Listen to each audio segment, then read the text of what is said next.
ಇದೀವಿ, ಗುತ್ತಿಗೆ ಪದ್ಧತಿಗಳ ಮೇಲೆ ಗುತ್ತಿಗೆ ಪದ್ಧತಿಗಳು ತರ್ತಾ ಇದ್ದಾರೆ. ಇವತ್ತು ನೀವೇನಿವತ್ತು ಅಂಗನವಾಡಿ, ಬಿಸಿ ಊಟ, ಆಶಾ ಕಾರ್ಯಕರ್ತರನ್ನ ಇವ್ರನ್ನೆಲ್ಲರೂ ಕೂಡ ಸ್ಕೀಮ್ ನೌಕರರಂತಾನೆ ಪರಿಗಣಿಸ್ತಾ ಇದ್ದಾರೆ. ಇವ್ರು ಯಾರು ಕೂಡ ಕಾರ್ಮಿಕರಲ್ಲ. ಇವರೊಂದು ಸ್ಕೀಮ್. ಕೇಂದ್ರ ಕಾರ್ಮಿಕ ಸಂಘಟನೆಗಳ ಜಂಟಿ ಸಮಿತಿಯ ಕರೆಯ ಪ್ರಯುಕ್ತ ಕಾರ್ಮಿಕರನ್ನು ಗುಲಾಮಗಿರಿಗೆ ತಳ್ಳುವ 4 ಕಾರ್ಮಿಕ ಸಂಹಿತೆಗಳು, ಕೇಂದ್ರ ಹಾಗೂ ರಾಜ್ಯ ಸರ್ಕಾರಗಳ ಕಾರ್ಮಿಕ ವಿರೋಧಿ ಕಾರ್ಪೊರೇಟ್ ಪರವಾದ ನೀತಿಗಳ ವಿರುದ್ಧ ರಾಜ್ಯದಲ್ಲಿ ಈ ಲೇಬರ್ ಕೋಡ್ಗಳನ್ನು ತಿದ್ದುಪಡಿ ಮಾಡುವ ಮೂಲಕ ಹಿಂಬಾಗಿಲಿನಿಂದ ಅನೌಪಚಾರಿಕವಾಗಿ ತರಲು ಪ್ರಯತ್ನಿಸುವುದನ್ನು ಎಐಯುಟಿಯುಸಿ ಕಾರ್ಮಿಕ ಸಂಘಟನೆ ತೀವ್ರವಾಗಿ ವಿರೋಧಿಸುತ್ತದೆ. ಈ ಸಂದರ್ಭದಲ್ಲಿ ಎಐಯುಟಿಯುಸಿಯ ಕಾರ್ಮಿಕ ಸಂಘಟನೆಯ ಜಿಲ್ಲಾಧ್ಯಕ್ಷರಾದ ಕಾಮ್ರೇಡ್ ವಿಜಿ ದೇಸಾಯಿ ಅವರು ಮಾತನಾಡುತ್ತಾ, ದುಡಿಯುವ ಜನತೆಯ ಮೇಲೆ ಒಂದಾದ ನಂತರ ಒಂದು ದಾಳಿ ತೀವ್ರಗೊಳಿಸುತ್ತಿದೆ. ಇದರಿಂದ ಬಡತನ, ಹಸಿವು, ಅಪೌಷ್ಟಿಕತೆಯೊಡನೆ ನಿರ್ಗತಿಕರನ್ನಾಗಿಸುವುದರ ಜೊತೆಗೆ ನಿರುದ್ಯೋಗ ಮತ್ತು ಕೆಲಸವಿಲ್ಲದವರ ಸಂಖ್ಯೆ ಆಕಾಶ ಮುಟ್ಟಿದೆ. ಕಾರ್ಪೊರೇಟ್ ಮತ್ತು ದೊಡ್ಡ ಉದ್ದಿಮೆಗಳ ಲಾಭವು ಅನೇಕ ಪಟ್ಟು ಹೆಚ್ಚಿ ಪರಾಕಾಷ್ಠೆ ತಲುಪಿದೆ. ಇದೀಗ ಗುಲಾಮಗಿರಿಯ ನೀಲನಕ್ಷೆಯಂತಿರುವ ಕಾರ್ಮಿಕ ಸಂಹಿತೆ ಜಾರಿಗೆ ತಂದು ದುಡಿಯುವ ವರ್ಗದ ಜನರ ಮೇಲೆ ಹೇರಲು ಹವಣಿಸುತ್ತಿದೆ. ಕೆಲಸ ಹಾಗೂ ಕೆಲಸದ ಪರಿಸ್ಥಿತಿಗಳಿಗೆ ಸಂಬಂಧಿಸಿದ ದುಡಿಮೆಯ ಸಮಯ, ಕನಿಷ್ಠ ವೇತನಗಳು, ಸಾಮಾಜಿಕ ಭದ್ರತೆ ಮತ್ತು ಸಂಘಟಿತರಾಗುವ ಹಕ್ಕು, ಅವರ ಸಾಮೂಹಿಕ ಚೌಕಾಸಿ ಹಕ್ಕುಗಳು, ಆಂದೋಲನಗಳು, ಹೋರಾಟಗಳು ಮತ್ತು ಮುಷ್ಕರದ ಹಕ್ಕು ಸೇರಿದಂತೆ ಪ್ರತಿಭಟನೆಗಳ ಯಾವುದೇ ರೀತಿಯ ಸಾಮೂಹಿಕ ಅಭಿವ್ಯಕ್ತಿಗಳ ಮೇಲೆ ಕಾರ್ಮಿಕರ ಎಲ್ಲಾ ಮೂಲಭೂತ ಹಕ್ಕುಗಳಿಗೆ ಗಂಭೀರ ಸವಾಲು ಒದಗಿ ಬಂದಿದೆ. ಒಟ್ಟಾರೆಯಾಗಿ ಕಾರ್ಮಿಕರ ಮಾಲೀಕ ವರ್ಗದ ಹಿತಾಸಕ್ತಿಯಲ್ಲಿ ದುಡಿಯುವ ಜನರ ಮೇಲೆ ಗುಲಾಮಗಿರಿ ಹೇರಲು ಸರ್ಕಾರ ತುದಿಗಾಲಲ್ಲಿದೆ. ನರೇಗಾ, ಸಾರ್ವಜನಿಕ ಆರೋಗ್ಯ, ಶಿಕ್ಷಣ ಮತ್ತು ಇತರ ಕಲ್ಯಾಣ ಯೋಜನೆ ಮತ್ತು ಜನಸಂಬಂಧಿತ ಕಾರ್ಯಕ್ರಮಗಳಿಗೆ ಬಜೆಟ್ನಲ್ಲಿ ನಿರಂತರ ಕಡಿತ ಮಾಡಲಾಗುತ್ತಿದೆ.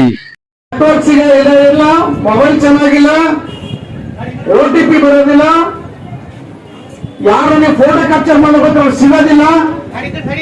ಎಷ್ಟು ಸಮಸ್ಯೆ ಇದೆ ಇವತ್ತು. ಅದಕ್ಕೆ ಇವ್ರು ಕೊಡೋದೇ ದನ ತಿನ್ನೋದಂತ ಆಹಾರ ಕೊಡ್ತಾರೆ. ಮೊದಲನೇ ಒಳ್ಳೆ ಫುಡ್ ನಮ್ಗೆ ಕೊಡಲ್ಲ, ಆದ್ರೆ ಅದಕ್ಕೊಂದು ಕಾನೂನು. ಸುಮ್ಮನೆ ಕುಂತಾರೆ ಒಂದು ಕಾನೂನು ಮಾಡ್ತಾರ. ಕೆಲ ಹಂತದಲ್ಲಿ ಕೊಡೋದು 10,000 ರೂಪಾಯಿ ಇದೆ.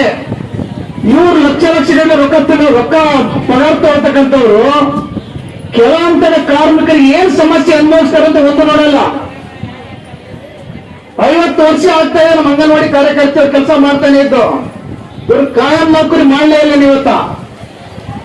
ಮತ್ತೆ ಹಲವಾರು ಕಾನೂನುಗಳು ತರ್ತಾ ಇದ್ರೆ ಇವತ್ತ.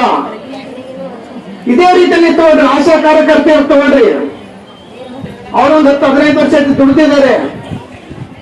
ಸರ್ಕಾರ ಸಿದ್ದರಾಮಯ್ಯ ಅವರು 10,000 ಫಿಕ್ಸ್ ಕೊಡ್ತೀವಿ ಅಂತ ತಿಳ್ಕೊಂಡು ಇಡೀ ರಾಷ್ಟ್ರ ತುಂಬಾ ಸುದ್ದಿ ಆಯ್ತು. ಇನ್ನೂ 10,000 ಕೊಡ್ಲೇ ಇಲ್ಲ.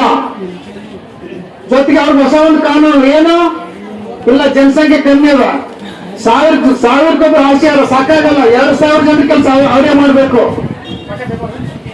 ಈ ಕಾನೂನು ತರ್ತಾ ಇದ್ದಾರೆ. ಅದೇ ತರ ನೋಡಿ, ಹಾಸ್ಟೆಲ್ ಸುಪ್ರೀಂ ಕೋರ್ಟ್ ಕನಿಷ್ಠ ವೇತನ ಕೊಡಬೇಕು ಎಲ್ಲರಿಗೂ 26,000 ಅಂತ ಒಂದು ಕಾನೂನು ಪಾಸ್ ಮಾಡಿದೆ. ಈ ಹಾಸ್ಟೆಲ್ ವರ್ಕರ್ಗೆ ಹೆಚ್ಚು 26,000 ರೂಪಾಯಿ ಕೊಡಬೇಕು. ಸರ್ಕಾರ ಏನ್ ಮಾಡ್ತಾ ಇದೆ, ನಮ್ಮ ಸರ್ಕಾರಗಳು ಕೋರ್ಟಿಗೆ ಹೋಗ್ತಾ ಇದ್ದಾರ. ಹೋಗಿ ಇಲ್ಲ ಮಾಲೀಕರಿಗೆ ಕಷ್ಟ ಆಗ್ತದ.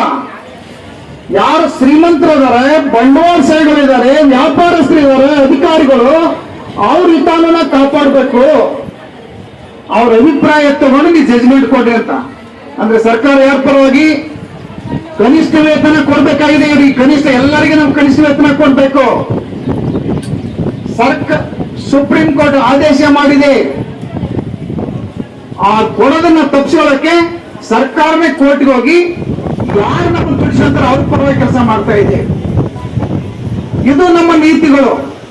ಇವತ್ತು ಹಾಸ್ಟೆಲ್ ಇರ್ಬೋದು, ಅಂಗನವಾಡಿ ಇರ್ಬೋದು. ಅದೇ ನೋಡಿ, ನಿಮ್ಗೆ ಇತ್ತೀಚೆಗೆ ನಾವೆಲ್ಲ ಹೋರಾಟ ಮಾಡಿದಾಗ ಅಂಗನವಾಡಿ ಕಾರ್ಯಕರ್ತೆಯರಿಗೆ 1,000 ರೂಪಾಯಿ ಹೆಚ್ಚಳ ಮಾಡ್ತೇವೆ ಅಂತ ಹೇಳಿದ್ರು. ಆದ್ರೆ ಇನ್ನೂ ಬಂದಿಲ್ಲ. ಈ ಸಂದರ್ಭದಲ್ಲಿ ಜಿಲ್ಲಾ ಸಮಿತಿ ಸದಸ್ಯರಾದ ಶರಣು ಹೇರೂರ್, ಶರಣು ದೇವ್ಕರ್, ಅಂಗನವಾಡಿ ನೌಕರರ ಸಂಘದ ತಾಲೂಕಾ ಅಧ್ಯಕ್ಷರಾದ ಮಹಾದೇವಿ, ತಾಲೂಕಾ ಕಾರ್ಯದರ್ಶಿ ಲಕ್ಷ್ಮೀ ವಂದನಾ, ಹಾಸ್ಟೆಲ್ ನೌಕರರ ಸಂಘದ ತಾಲೂಕು ಅಧ್ಯಕ್ಷರಾದ ಬಸವರಾಜ್ ಹೊಳಗೋಳ್, ಆಶಾ ಕಾರ್ಯಕರ್ತೆಯರ ಸಂಘದ ತಾಲೂಕು ಅಧ್ಯಕ್ಷರಾದ ಲಕ್ಷ್ಮೀ ಮಾಲ್ಖೇಡ್, ನಾಗಮ್ಮ, ಮದನ್, ಶಿವಲೀಲಾ ಅವಂಟಿ, ಲಕ್ಷ್ಮೀ ಕದಲ್ಪುರ್, ಭಾರತಿ ಕೋಡಲ್, ರಮೇಶ್ ಮುದೋಳ್, ಶಿವಲೀಲಾ ಖಾನಾಗಡ್ಡ, ನಾಗಮಣಿ ಕುರ್ಕುಂಟ, ಅಶೋಕ್ ಅಂಬಲ್ಗ, ನಾಗೇಶ್ ಹೊಸಮನಿ ಹಾಗೂ ಇನ್ನಿತರು ಸಂದರ್ಭದಲ್ಲಿ ಉಪಸ್ಥಿತರಿದ್ದರು.